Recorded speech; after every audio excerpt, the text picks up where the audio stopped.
Bonjour à toutes et à tous et bienvenue sur cette chaîne consacrée à nos amis les Vikings.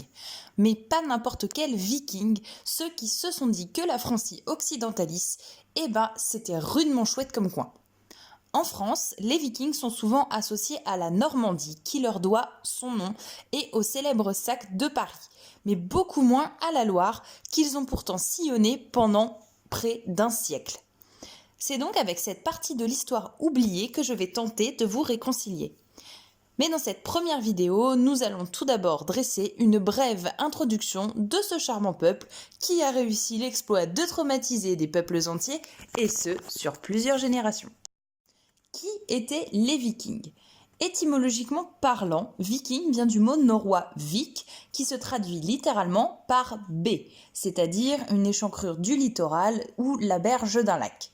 Viking signifie donc homme de la baie ou plus simplement désigne un mec qui vit au bord de l'eau. Mais il ne s'agit pas du seul terme désignant ce peuple. En effet, peut-être avez-vous déjà ou non entendu parler des Varegs. Il s'agit du nom donné par l'Empire byzantin et les Slaves orientaux aux Vikings de Russie et dont la désignation fait étymologiquement référence à des gardes. Sinon, pas de panique, nous y reviendrons plus tard. Et enfin, le terme le plus utilisé par les historiens et chroniqueurs, les Norrois, comprenez, hommes du Nord. Et non, avec les Vikings, on ne fait pas compliqué, ils vivent près de l'eau et viennent du Nord, et les mecs, j'ai une idée de nom. D'où viennent les Vikings ? Eh bien de Scandinavie. Il faut savoir que le terme Scandinavie est souvent improprement utilisé pour désigner l'ensemble des pays nordiques. Or, la Scandinavie viking ne regroupe en réalité que le Danemark, la Norvège et la Suède.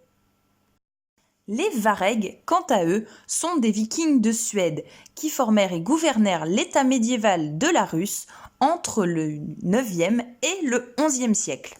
Bien moins connus que leurs cousins scandinaves, les Varegs préfèrent mener des expéditions commerciales.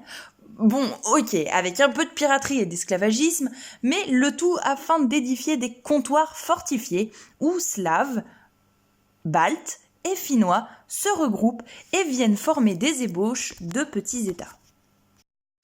Attaquons maintenant la deuxième partie de cette vidéo. Et si cette blague est drôle.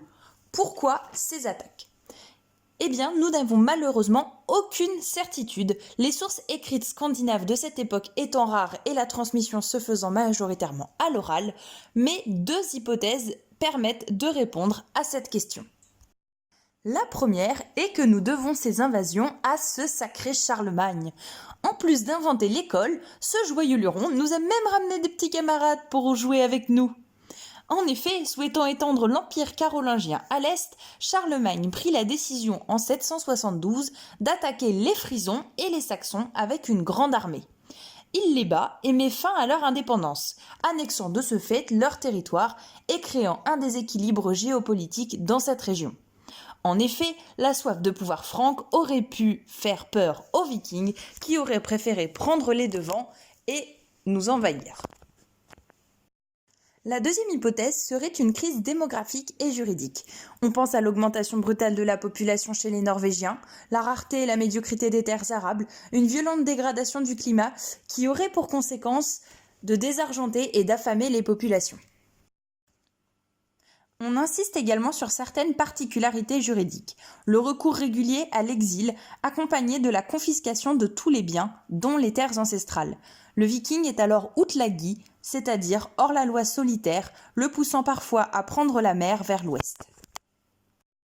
On invoque également une lutte pour le pouvoir, notamment entre la Norvège et le Danemark, ainsi que la montée en puissance de la monarchie, poussant de ce fait les chefs de guerre ambitieux à prendre la mer vers l'ouest. Venons-en maintenant à comment les Vikings ont-ils réussi leur invasion.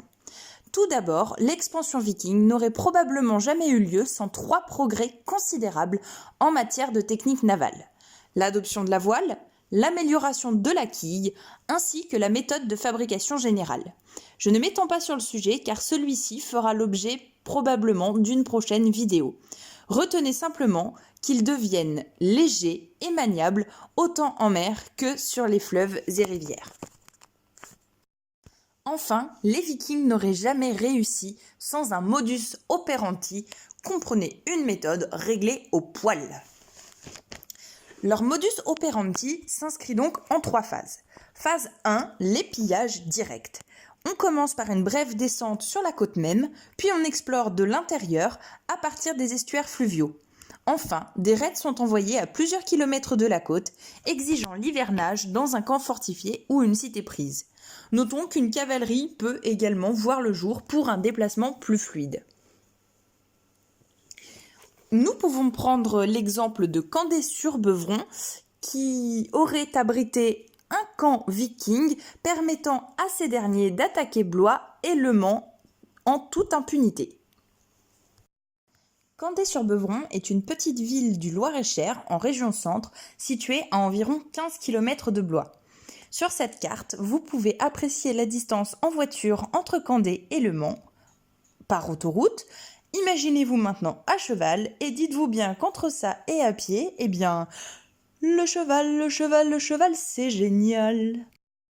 Face aux grandes cités résistantes, on use d'une violence non plus dans l'unique but de s'emparer des richesses, mais avant tout pour intimider et marquer les esprits. Ces campagnes rapportent 2 ou 3 fois plus de succès que celles de la phase 1. Alors bien sûr, quand elles sont couronnées de succès. Un exemple d'intimidation bien connu et qui a été bien marquant pour ses habitants, c'est la technique de l'aigle de sang qui aurait été pratiquée sur le roi anglais Ella lors de l'invasion de la Grande Armée en Angleterre. Pour celles et ceux qui ne savent pas ce qu'est un aigle de sang, eh bien voilà. Donc en gros, on vous ouvre le dos en découpant de part et d'autre de la colonne vertébrale, on sectionne vos côtes et on sort vos poumons pour les poser sur vos épaules. En gros, c'est un chantage à la torture. Montre-moi ton dos, je te montrerai mes armes. La phase 3 est tout simplement une mise en exploitation directe des cités. Les Vikings prennent en main la région, ils l'encadrent et s'y établissent en plus ou moins grand nombre, formant ainsi un nouvel État. Ils forment ainsi un État à l'intérieur de l'État et s'infiltrent directement de l'intérieur. Comme un coucou. Il pond ses œufs et il laisse faire. Cette vidéo est maintenant terminée. N'hésitez pas à laisser vos impressions ou vos idées de vidéos en commentaire, à aimer et partager si vous avez apprécié et à me retrouver sur les réseaux sociaux que je vous laisse en barre d'infos. C'était Olaf Tortoufsen pour vous servir. À bientôt!